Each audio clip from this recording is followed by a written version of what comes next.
ଆଜିର କବିତାଟି ହେଉଛି ପ୍ରେମର ସତ୍ୟ ମହତ୍ଵ। ତ କବିତାଟି ହେଲା, ପ୍ରେମ କ'ଣ କେବଳ ଦୁଇଟି ଶବ୍ଦ ନୁହେଁ, ଏହା ହେଉଛି ଏକ ଅନୁଭୂତି ଯାହା ହୃଦୟରେ ରୁହେ।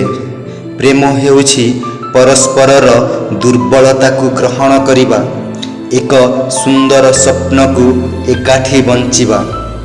ଏହା କୌଣସି ଶାରୀରିକ ବନ୍ଧନ ନୁହେଁ, ଏହା ଦୁଇଟି ଆତ୍ମାର ମିଳନ। ଜୀବନରେ ପ୍ରେମର ଆବଶ୍ୟକତା ଅପରିହାର୍ଯ୍ୟ। ଏହା ବିନା ଜୀବନ ଶୂନ୍ୟ, ନିରସ ଓ ଦୁର୍ଗମ। ପ୍ରେମ ହିଁ ଦୁଃଖରେ ଆଶ୍ୱାସନା ଦିଏ, ଅନ୍ଧାରରେ ଆଲୋକର ରାସ୍ତା ଦେଖାଏ। ଯେତେବେଳେ ସବୁ କିଛି ଭାଙ୍ଗିଯାଏ, ସେତେବେଳେ ପ୍ରେମ ହିଁ ପୁଣି ଥରେ ଛିଡ଼ା କରେ। ପ୍ରେମର ମୂଳଦୁଆ ବିଶ୍ୱାସ ଉପରେ ଗଢ଼ା। ଯେଉଁଠି ପ୍ରେମ ଅଛି, ସେଠାରେ ସମ୍ମାନ ଅଛି।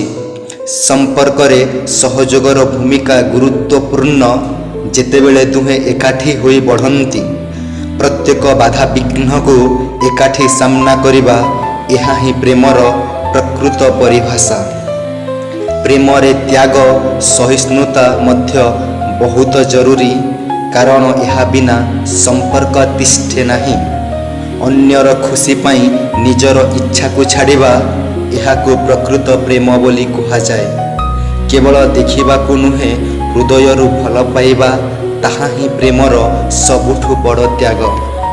ଶେଷରେ ପ୍ରେମ କେବଳ ଦେବା ନୁହେଁ, ଏହା ନିର୍ଭରତା। ଏହା ହେଉଛି ଜୀବନର ସର୍ବଶ୍ରେଷ୍ଠ ଅନୁଭୂତି। ପ୍ରେମରେ ପରାଜୟ କେବେ ନାହିଁ, କାରଣ ଏହା ଏକ ପାଠ ଯାହା ଜୀବନର ପ୍ରକୃତ ମହତ୍ଵକୁ ବୁଝାଏ। ଏହି ମହତ୍ଵକୁ ହିଁ ହୃଦୟର ବୁଝିପାରେ ଏବଂ ଏହି ମହତ୍ଵ ହିଁ ଜୀବନକୁ ସୁନ୍ଦର କରେ।